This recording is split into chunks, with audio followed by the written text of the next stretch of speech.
Hello kapamilya, kamusta po? Ayan, namimitas po tayo ng mulberry ni sister mga kapamilya at tinan nyo naman napakalalaki ng bunga ng kanyang mulberry at ito'y masarap to mga kapamilya.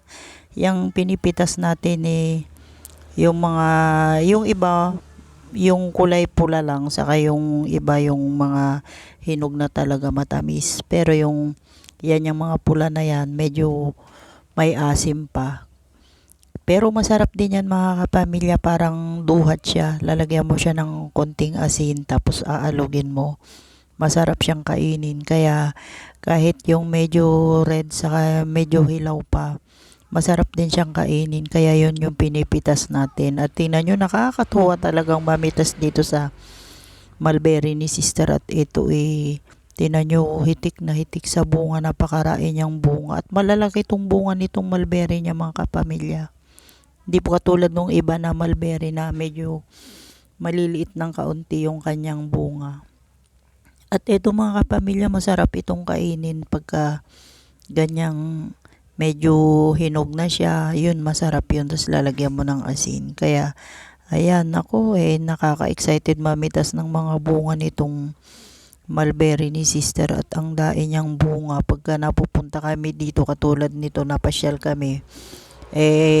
Siyempre ang unang tungo natin dito sa may puno ng kanyang mulberry. Kaya eto, namitas na naman tayo ng mga bunga at nakakatuwa nga ito.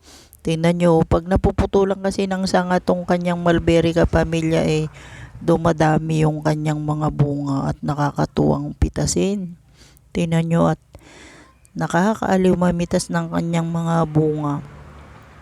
At ayan pinitas natin yung iba at yung iba naman kinain na nila yung mga hinog talaga. Kaya ayan kapamilya, yung bunga ng mulberry ni sister, ayan, nakakaaliw. At ito maganda pong itanim ito kapamilya. Ayan po yung mga napitas natin at nabawasan na, nakain na yung iba. Kaya ayan kapamilya, masarap po yung kainin, kaya kakainin natin yan. Medyo marami.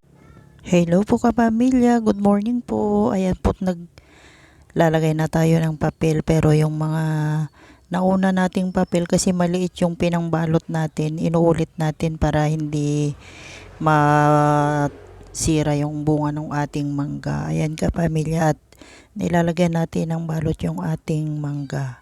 Kaya ayan kapamilya, yung ating ginagawa dito sa ating bunga ng mangga para mas protected sila dun sa mga fruit flies, so mga naninira ng bunga ng ating mangga. Kasi pagka ganyang napabayaan natin, sayang naman at nasisira yung bunga ng ating mangga. Kaya ayan yung ginagawa natin, nilalagyan natin ng pangbalot para pagka hinarvest natin, hindi nasisira yung mga bunga.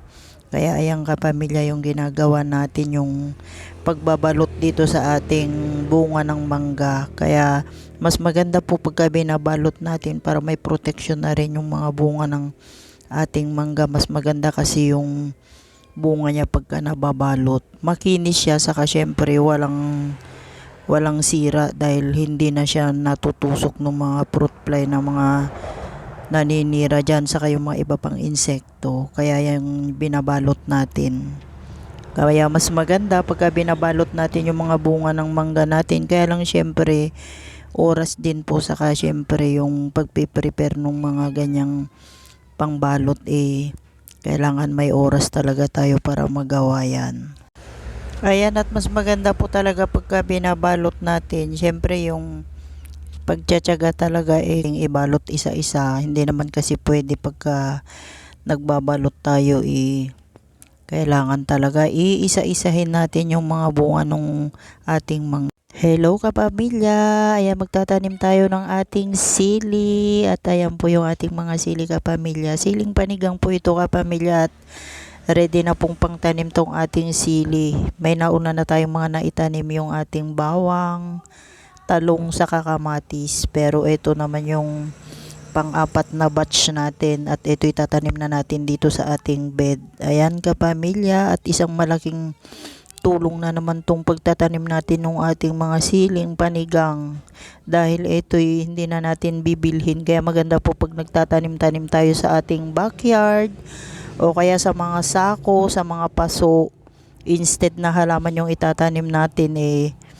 pwedeng gulay din yung ating itanim dahil ito malaking pakinabang sa ating pang-araw-araw. Kaya malaking tipid po pagka tayo kaya yan yung ating tinatanim kapamilya at isang malaking bagay po ito pagka may mga ganito tayong mga gulay-gulay. Kahit sa backyard lang hindi na po tayo bibili ng ating pang-araw-araw na mga gulay. Kaya maganda po pag may mga pananim tayo at yan malaking kabawasan sa ating gastusin pagka may mga gulay po tayo, hindi na natin kailangang bumili.